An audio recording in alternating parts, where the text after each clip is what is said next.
자, 일단 여하튼 오늘 우리가 이렇게 성경 말씀을 한번 읽어보고 그리고 다시 우리 한번 생각해 보도록 하겠습니다.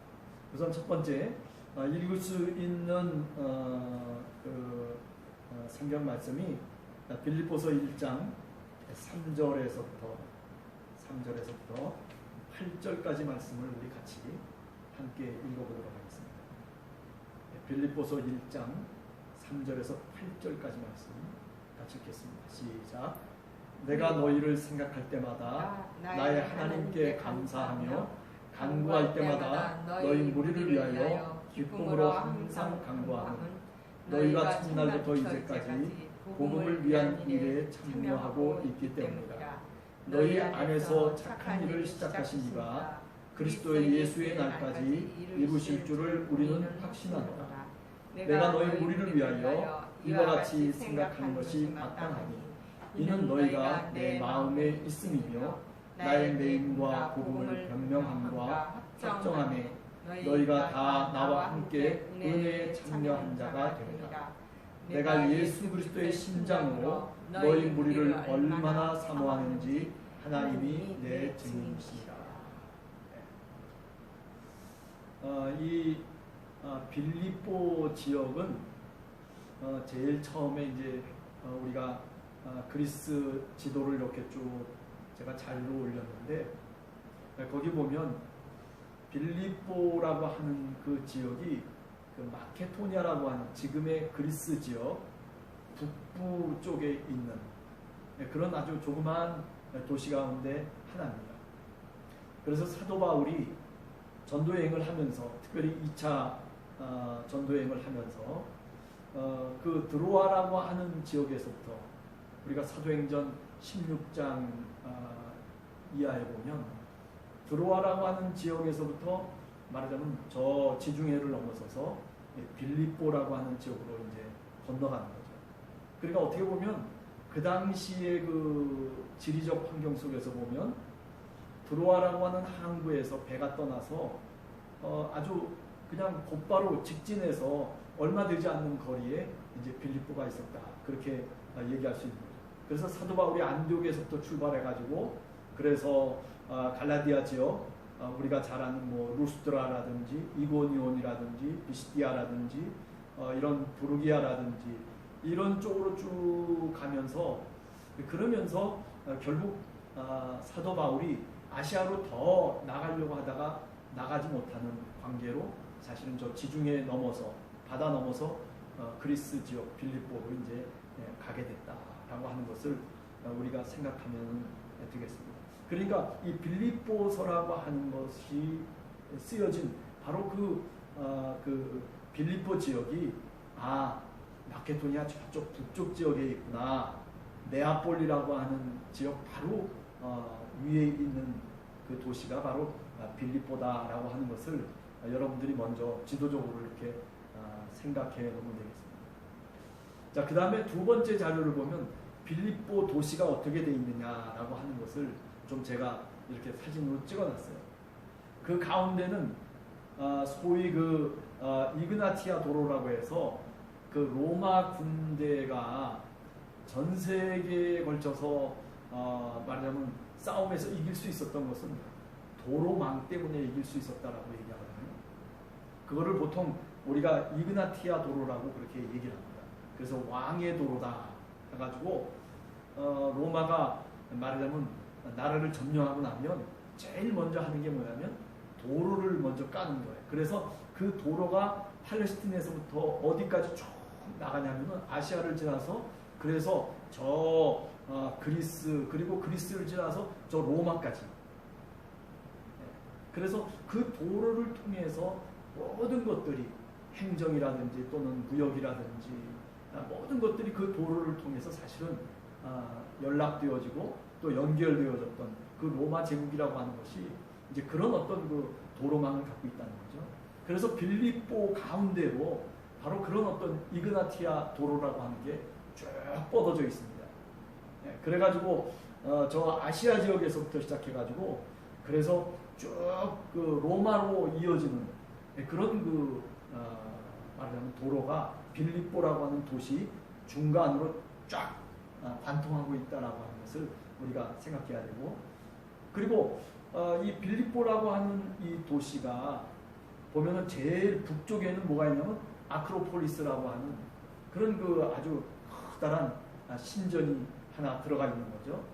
그리고 중앙에는 헬라 신전이 있고, 그 다음에 원형극장이 있고, 그리고 이집트 신전들도 있고, 그리고 뭐 저쪽 아고라라고 하는 장터도 있고, 뭐 여러 가지 그 로마 시대 때 그 어떤 문화적인 것, 문명적인 것들이, 심지어는 목욕탕들도 다 있는 그런 어떤 그 빌립보의 그 어떤 도시의 모습은 로마가 세워놓은 도시의 모습과 아주 똑같다, 이렇게 이제 얘기를 하면 될 것 같습니다. 그래서 이 빌립보라고 하는 이 도시가 그러면 역사적으로 언제 이 도시가 세워졌느냐 하면은, 여러분들 잘 아시는 알렉산더 대왕이라고 하는 사람 알잖아요. 그 알렉산더 대왕의 아버지가 빌립 2세라고 보통 얘기하는데, 그런데 그 빌립 2세인 알렉산더 대왕의 아버지가 사실은 그리스 지역을 전쟁 속에서 말하자면 그 도시들을 점령해 가면서, 그러면서 세웠던 도시가 바로 이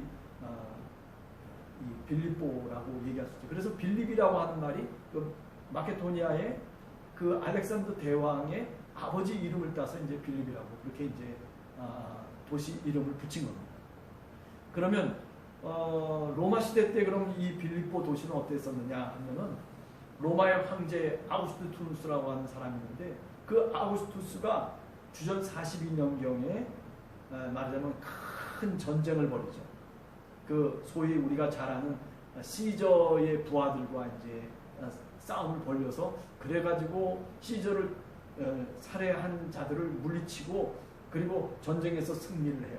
그래가지고 그 다음에 그 아우구스투스가 그렇게 전쟁에서 승리한 많은 장군들이라든지 또는 로마의 퇴역 장교들을 저 빌립보라고 하는 지역에 이제 이주시켜서 거기서 집단적으로 살도록 그렇게 만들어 놓습니다. 그래서 도시가 그때부터 어떻게 보면 로마 도시로 이제 된 거죠. 사실은 그리스 도시인데도 불구하고 로마 도시로서의 이제 어떤 면모를 갖추었다, 그렇게 이야기하셨어요. 그 다음에 주전 30년경에는 또 그 로마의 황제인 아우구스투스가 이제 각 지역마다 명칭을 주는데, 이 빌립보라고 하는 이 그리스 지역을 뭐 어떤 명칭을 주냐면 로마의 식민지 라고 하는 그런 어떤 그 명칭을 주고 그런 지위를 줘요. 그러면 뭐와 똑같냐면 로마 시민들 또는 로마와 똑같은 그런 어떤 지위와 법적 체계를 이제 지니게 되죠. 그러니까 지금까지 얘기된 걸 이렇게 보면 빌립보라고 하는 지역이 상당히 로마적인 색채를 강하게 띠고 있었던 그런 도시였다라고 하는 것. 또 빌립보에 살고 있는 사람들은 대체적으로 보면 상당히 중산층에 있었던 사람들이 살고 있었다, 그렇게 우리가 얘기할 수 있는 거죠. 그래서 소위 로마 시민들이 주로 많이 살았던 그런 도시가 이 빌립보였다라고 하는 것을 여러분들이 먼저 생각하면 좋겠습니다. 자, 그러면 아까도 좀 얘기했지만은 바울이 이 빌립보 교회를 언제 개척했느냐 하는 거죠. 우리가 이제 연대적으로 따지면은 주후 한 49년에서 50년경에 말하자면 제일 처음 말하자면 저 유럽으로 넘어가서 그래서 세운 교회가 바로 이 빌립보 교회라고 그렇게 얘기할 수 있죠. 그래서 사도행전 16장 11절에서부터 15절에 보면, 그죠? 빌립보에 가서 사도 바울이 자주장사 루디아를 만나고, 그리고 그 식구들을 다시 세례를 주고, 또 그러다가 감옥에 갇히기도 하고, 감옥에서 풀려나기도 하고, 또 거기서 또 여러 가지 어려운 문제들을 부딪히게 돼서, 그래서 거기서 얼마 있다가 다시 또 도망가고 이렇게 저렇게 하는 그런 일들, 복잡한 일들이 사실 이 빌립보 지역에서 있었거든요. 이게 다 뭐냐면 바울이 빌립보로 가서 그래서 개척했던 그 당시의 상황을 잘 설명해 주고 있죠. 여하튼 주 49년에서 한 50년경에 이 빌립보에 교회를 처음으로 개척했다 얘기할 수 있어요.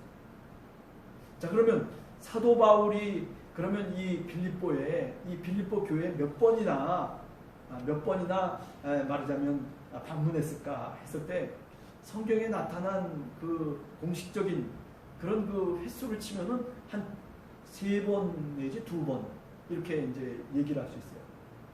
그래서 고린도후서 2장 12절에서부터 13절에 보면 그런 얘기가 좀 나오고, 그 다음에 사도행전 20장 1절에 보면 또 역시 이 빌립보에 사도 바울이 방문했다라고 하는 것을 우리가 어느 정도 정보를 습득할 수가 있습니다. 그래서 고린도후서 2장 12절에서 13절을 보면 어떤 식으로 얘기가 되어 있냐면 이렇게 얘기를 하고 있습니다.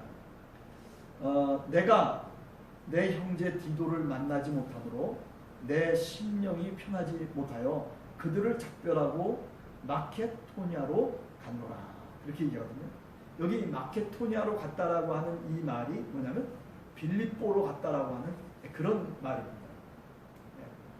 또 사도행전 20장 1절도 이제 그와 유사한 얘기가 나오거든요. 그래서 20장 1절에 보면 소요가 그침에 바울은 제자들을 불러 권한 후에 작별하고 떠나서 어디로 갔어요? 마케토니아로 갔다. 이 마케토니아라고 하는 게 대체적으로 보면 사도 바울에게 있어서는 빌립보라고 하는 것을 우리가 알 수가 있어요. 또 역시 고린도후서의 경우에 7장에 들어서도 보면 7장 5절에 보면 그런 얘기가 또 나옵니다. 우리가 마케토니아에 이르렀을 때 우리 육체가 편하지 못하였고 사방으로 환난을 당하여 밖으로는 다툼이요 안으로는 두려움이었노라 라고 하는 얘기가 나와요. 굉장히 중요한 구절이에요. 사실은요. 고린도후서 7장 5절. 이게 어떻게 보면 빌립보서의 배경이 되는 그런 구절이라고 그렇게 얘기할 수가 있습니다. 그러니까 여기도 마찬가지예요. 마케토니아에 이르렀을 때라고 하는 이 말은 빌립보에 다다라서 거기서 굉장히 어려움을 당했다라고 하는 것을 사도 바울이 고린도후서 7장 5절에 이야기하고 있다라고 볼 수 있습니다. 그 다음에 이제 사도행전 20장 2절 이하라고 얘기할 수 있는데 특별히 3절에 보면 이런 얘기가 있어요. 뭐라고 얘기하고 있냐면 거기 석 달 동안 있다가 배를 타고 수리아로 가고자 한 그때에 유대인들이 자기를 해하려고 공모함으로, 다시 말하면 바울을 해하려고 공모함으로 마케토니아를 거쳐서 돌아가기로 작정했다. 그런 얘기를 하거든요. 이때 이 마케토니아가 뭐냐면 바로 여기 빌립보다라고 하는 것을 우리가 알면 되겠습니다. 자, 이렇게 본다면 대충 신약 성경 속에서 사도 바울이 빌립보에 말하자면 방문한 그런 횟수가 2번에서 3번 정도 이렇게 얘기를 공식적으로는 나와 있다, 이렇게 이제 볼 수가 있을 겁니다. 자, 그리고 이제 오늘 우리가 얘기하려고 하는 것은 빌립보에 대한 요약된 얘기들을 우리가 이야기하면서 넘어가려고 생각합니다. 그래서 자료에 보면 빌립보서의 요약 1 이렇게 쓰여 있는 자료들이 있어요. 거기 보면 우선 사도 바울은 어디에 있었습니까? 지금 어디서 편지를 쓰는 거예요? 옥중에서 편지를 쓰는 거예요. 특별히 에베소라고 하는 지역의 감옥에서 말하자면 사도 바울이 편지를 쓰고 있는 것, 이게 1장 12절에서부터 14절까지의 내용 속에 나와 있죠. 그죠? 그래서 특별히 13절과 14절에 보면 이런 얘기가 나오죠. 이미 다 한번 얘기했던 내용들입니다. 이러므로 나의 메인이 그리스도 안에서 모든 시위대 안과 그리고 그 밖의 모든 사람에게 나타났으니 형제 중 다수가 나의 매임으로 말미암아 주 안에서 신뢰함으로 겁없이 하나님의 말씀을 더욱 담대히 전하게 되었느니라. 여기도 보면 나의 매임이라고 하는 말이 나오잖아요. 이게 뭐냐면 감옥에 지금 갇혀 있다라고 하는 것을 표현해 주는 그런 이 편지의 내용이라고 그렇게 이해할 수 있습니다. 그래서 우리가 지금까지 뭐 여러 가지 얘기들을 많이 했어요. 빌립보에. 그죠? 그러나 정리를 해보면 이거는 바울이 옥중에 있을 때 쓴 편지구나 라고 하는 것을 분명하게 알 수 있는 내용이 바로 1장 13절과 14절이다. 그렇게 우선은 요약을 해볼 수 있습니다. 자, 그 다음에 감옥에 갇힌 바울에게 누가 후원금을 전달했을까요? 그죠? 이미 다 우리가 이야기했던 것들을 지금 정리하는 거예요. 누굽니까? 이 빌립보 교회의 지도자 중에 한 사람인 가장 우두머리라고 얘기할 수 있는 사람이 누구였어요? 에바브로 디도라고 하는 사람이죠. 그렇죠? 에바브로 디도. 네. 그 사람이 어떻게 했어요? 그 빌립보에서 바울이 감옥에 갇혀 있다는 소식을 듣고 바울을 돕기 위해서 후원금들을 갖고 사도 바울에게 오죠. 그래가지고 사도 바울을 도와주고, 그리고 사도 바울을 말하자면 이런저런 모양으로 빌립보 교회에 대한 소식을 전해줬던 사람이 누구냐면 바로 에바브로디도다라고 하는 것을 우리가 이미 얘기를 했습니다. 그래서 4장 10절에서 19절 사이를 보면 이 에바브로디도라고 하는 사람이 이렇게 몇 번씩이나 후원금을 빌립보 교회로부터 바울에게 전달했던 사람이다 라고 하는 것을 알 수가 있어요. 특별히 4장 15절 그 다음에 16절 같은 데 보면 이런 얘기가 나오잖아요. 빌립보 사람들아, 너희도 알거니와 복음의 시초에 내가 마케도냐를 떠날 때 주고받는 내 일에 참여한 교회가 너희 외에 아무도 없었느니라. 16절에 보면 데살로니가에 있을 때에도 너희가 한 번뿐 아니라 2번이나 나의 쓸 것을 보내었도다. 그죠? 그래서 에바브로디도라고 하는 사람이 이런 것들을 이제 전달해 준 사람이죠. 18절에 보면 4장 18절에 보면 에바브로디도 편에 너희가 준 것을 받음으로 이런 식으로 되어 있거든요. 그러니까 에바브로디도라고 하는 이 빌립보 교회의 지도자는 사도 바울을 여러 가지 이 모양 저 모양으로 돕던 그런 사람이다, 또는 동료라고 그렇게 얘기를 할 수가 있을 것입니다. 자, 그리고 또 한 가지 요약을 하자면 빌립보에는 많은 지도자들과 그리고 동료들이 있었어요.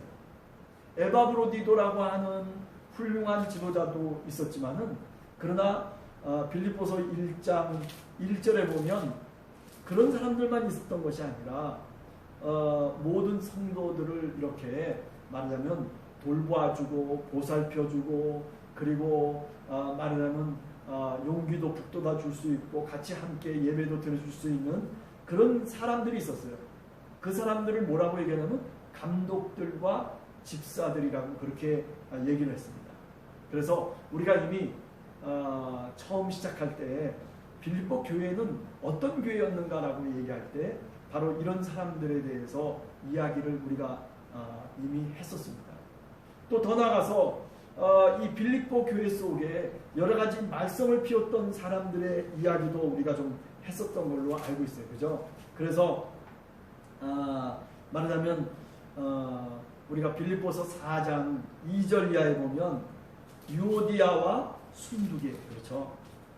이 두 사람이 서로 마음이 갈라지고, 그리고 서로 어떤 당파를 이루고, 그래가지고 빌립보 교회 속에 여러 가지 어려움을 가져다 주는 사람, 장본인들이 누구냐면 바로 유오디아와 그리고 순두계라고 하는 여성들이죠. 그죠? 그래서 에바브로디도가 그 빌립보 교회를 말하자면 비운 사이에 이렇게 여성 지도자들이 서로 다툼을 통해서 결국 빌립보 교회 속에 여러 가지 문제들을 낳게 됐다라고 그렇게 말할 수도 있는 거죠. 또 그런가 하면 빌립보 교회에는 또 훌륭한 지도자들이 있었어요. 우리가 이미 얘기했던 것처럼 4장 3절 같은 데 보면, 그죠?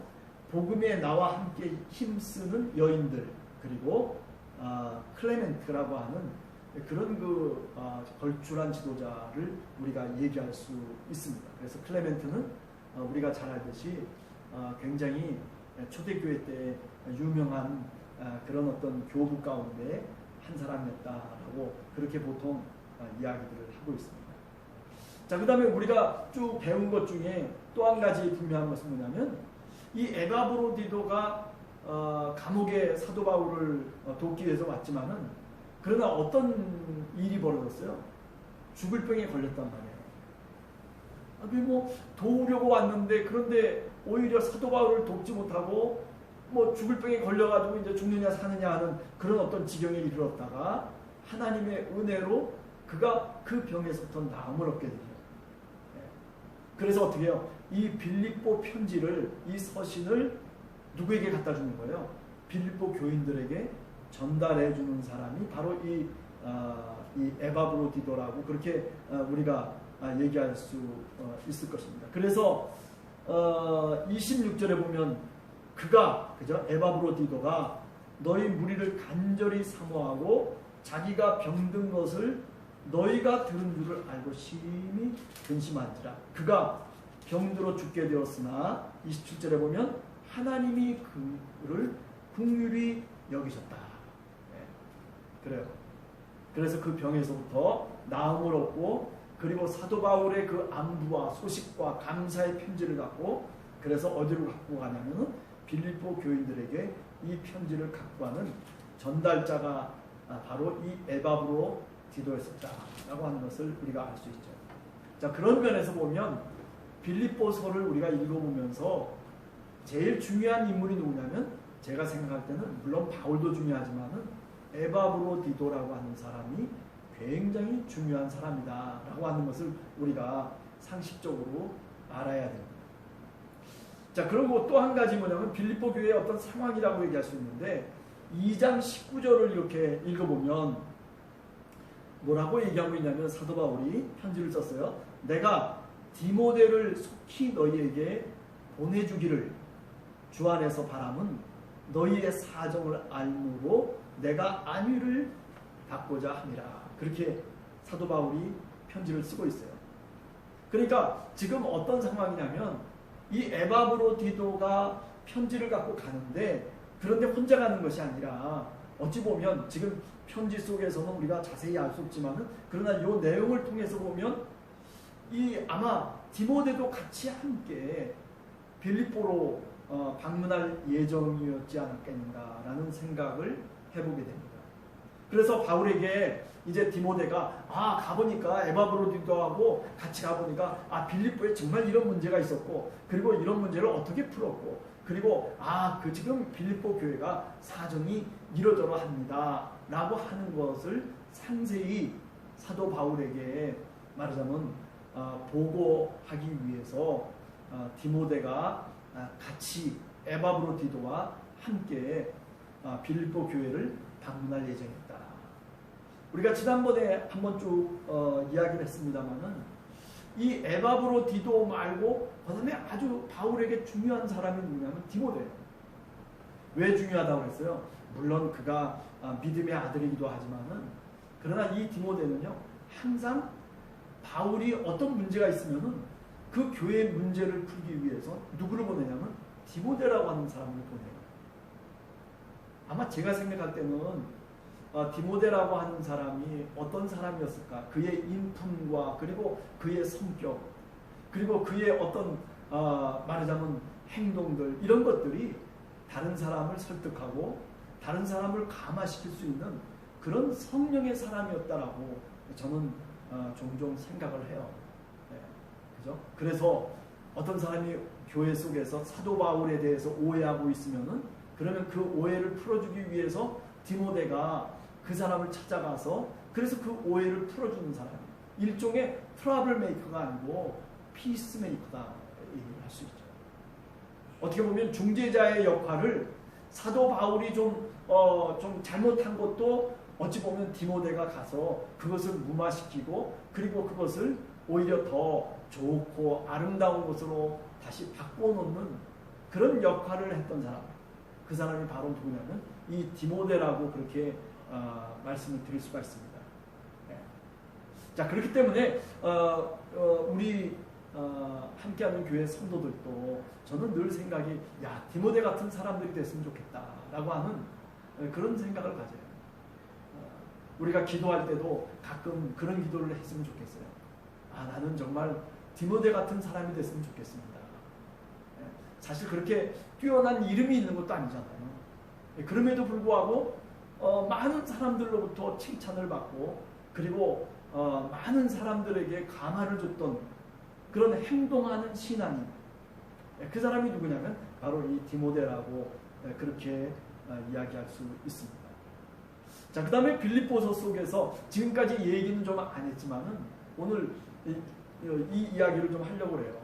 사도 바울은 이 감옥에 있으면서 과연 내가 여기서 풀려날까를 생각했을까? 아니면 여기서 죽겠구나를 생각했을까?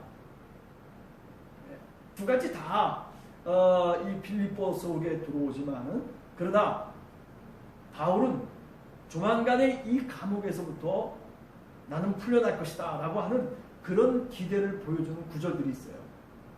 그게 뭐냐면 1장 25절과 그리고 26절이라고 얘기할 수 있어요.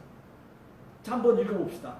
우리가 1장 25절과 26절을 한번 같이 읽어보겠습니다. 사도 바울이 어떤 마음에 감옥에 갇혀 있으면서 재판을 받는 과정 속에서도 그가 정말 절망했는가 아니면 어떤 기대와 소망을 가졌는가 한번 여러분 25절 26절을 한번 읽어보면서 생각해 봅니다. 시작.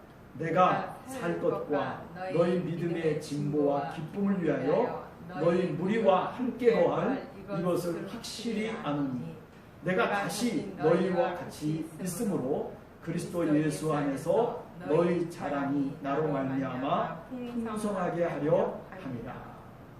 그래요. 사도 바울은요 감옥 속에 갇혀 있었지만요 사실 어떻게 보면 그가 뭐 특별한 죄를 범한 게 아니잖아요. 네? 사람들이 모함을 하고 그리고 뭐 여러 가지 어려운 얘기들을 끄집어내 가지고 사실은 어떤 잘못된 그런 어떤 과정 속에서 이 감옥에 갇히고 지금 재판을 받고 있는 중이라는 거죠. 그러니까 내가 하나님 앞에 떳떳하다는 거예요. 지금 여기도 마찬가지입니다. 그죠? 25절 초반에 뭐라고 내가 살 것과 살 것이라는 거예요. 네? 내가 다시 살 거라는 거예요. 여기서 다시 풀려날 거라는 거거든요. 또 뿐만 아니라 너희 무리와 함께 거할 이것을 확실히 안다. 지금 감옥에 갇혀 있는데 재판을 받고 있는데 그런데 사도 바울은 어떤 생각을 하고 있냐면 빌립보 교인들과 함께 같이 이제 뭔가 만나서 함께 신앙을 나누고 그리고 믿음의 동역자들로서 같이 함께 교회를 이룰 것이다 라고 하는 그런 확신을 갖고 있는 거예요. 여러분 그렇습니다. 우리가 어려움을 당할 때 이런 긍정적인 마음을 갖고 있어야 돼요. 어떤 사람은 조금 어렵다고 감옥에 갇혀 있다고 내가 지금 이렇게 억울하게 돼 있다라고 해서 절망하고 실망하는 것이 아니라 하나님 앞에서 떳떳하다면 그런 신앙인이라면 그죠? 그렇다면 지금 사도 바울이 얘기하는 것처럼 이런 긍정적인 마음을 갖고 살아가야 되는 거예요. 그런데 사도 바울은 이런 긍정적인 마음을 갖고 살아가고 있다라고 하는 것을 우리가 분명히 알 수 있어요. 자, 2장 24절도 한번 보면 뭐라고 얘기하고 있냐면 2장 24절에 보면 사도 바울이 이렇게 얘기해요. 나도 속히 가게 될 것을 주 안에서 확신하노라. 아니 감옥에 있는데 그런데 내가 이제 이런저런 일들이 빌립보 교회에 생겼는데 그런데 디모데를 보낼 뿐만 아니라 나도 갈 거다 이제. 이 재판만 끝나면 여기서 풀려나기만 하면 그러면 나도 빌립보 교회에 갈 거다. 이런 그 확신을 갖고 있는 거예요. 여러분 이 사도 바울은요 뭐든지 긍정하는 사람이에요. 왜? 내가 그리스도 안에 있다는 것 때문에 그렇죠. 내가 그리스도와 함께 살아가고 있다라고 하는 그 분명한 믿음이 있기 때문에 그는 긍정하면서 그러면서 자신의 삶에 대해서 자신감을 갖고 있는 사람이에요. 네. 자, 오늘은 여기까지만 우리가 좀 정리해서 생각을 해봤습니다. 그렇죠? 오늘 우리가 이렇게 생각한 가운데 빌립보라고 하는 지역은 마케도니아 저 북쪽 지역에 있구나. 그래서 두로아라고 하는 데와 아주 일직선상에 두로아에서 북쪽으로 딱 올라가면 바다를 건너가면 바로 거기가 빌립보다. 그래서 여러분들 제가 밴드에 올린 자료를 한번 보시면 될 것 같고, 그 다음에 이 빌립보라고 하는 지역이 어떤 도시의 구조로 되어 있느냐. 저 꼭대기에는 우리가 잘 아는 그 아크로폴리스라고 하는 그런 것들이 이제 구성되어져 있고, 그 다음에 빌립보를 가로질러서 이그나시우 도로라고 하는 왕의 도로라고 하는 로마의 아주 중요한 군사 도로가 중간에 쭉 가로질러서 가고 있다라고 하는 것. 한번 여러분들 그 빌립보 지도를 보시면은 거기 뭐가 있었고 뭐가 있었구나 하는 것을 대충 우리가 알 수가 있습니다. 그 다음에 오늘 우리가 빌립보라고 하는 지역이 이게 그리스 지역이고 마케도니아 지역이지만은 그러나 이 빌립보는 다른 지역과 달리 아테네라든지 또는 고린도와는 달리 이 빌립보 지역은 상당히 로마적인 색채가 강한 지역이다. 그리고 상당히 그 로마 제국 시대 속에서 보면 중요한 퇴역 장군들이라든지 또는 장교들이 이주해서 세운 거기서 살고 있는 그런 아주 중대한 지역이기 때문에 그 지역에 있는 사람들은 굉장히 자부심도 강하고 그리고 말하자면 로마의 시민권을 갖고 있었던 그런 어떤 도시였다라고 하는 것을 우리가 알 수가 있었습니다. 그 다음에 이제 우리가 또 얘기됐던 건 뭐냐면 지금까지 얘기 안 했던 것 가운데 바울이 빌립보 교회를 언제 세웠는가 했을 때 약 주후 49년에서 50년 사이에 빌립보 교회를 세웠다. 어떻게 세웠어요? 그죠? 두로아에서 기도를 했어요. 아시아로 가려고 하는데 아시아로 갈 수가 없어요. 그래서 그 두로아에서 기도하는 가운데 환상 속에서 꿈 속에서 저 마케도니아에서 자기를 부르는 그런 어떤 사람을 딱 꿈속에서 보게 되죠. 그러면서 그것이 하나님의 뜻이라 생각하고 그래서 자기 자신이 그저 무조건 배를 타고 간 곳이 바로 빌립보. 그 빌립보에서 우리가 사도행전 16장을 보면 누구를 만나게 되냐면 자주장사 루디아를 만나게 되고 그리고 그 루디아 집 식구를 비롯해서 그리고 그 빌립보의 그 감옥 간수장 식구를 비롯해서 다 세례를 받고 그런 하나님의 역사와 기적을 통해 가지고 그래서 빌립보 교회가 이제 출발하게 됐다라고 하는 거죠. 자, 여하튼 이 빌립보 이 서의 어떤 배경들을 우리가 좀 더 생각을 했습니다.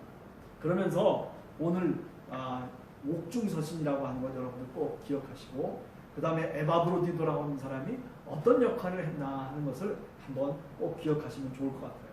그죠? 우리들도 그래요. 이렇게 어떤 한 교회의 지도자가 된다라고 하는 것은 그죠? 어떤 때는 이런 에바브로디도와 같이 이렇게 어려운 일이 있을 때 남을 도울 수 있는 그죠? 그냥 나만 이렇게 저렇게 살아가는 사람이 아니라 바울이 어려움에 처했으니까 감옥에 갇혀 있는데 근데 그 교인들을 설득해가지고 그래서 후원금을 갖고 그래가지고 사도 바울을 도와줬던 이런 일들. 어찌 보면 우리 교회가 할 일이 이런 것들 아닌가라는 생각을 해요.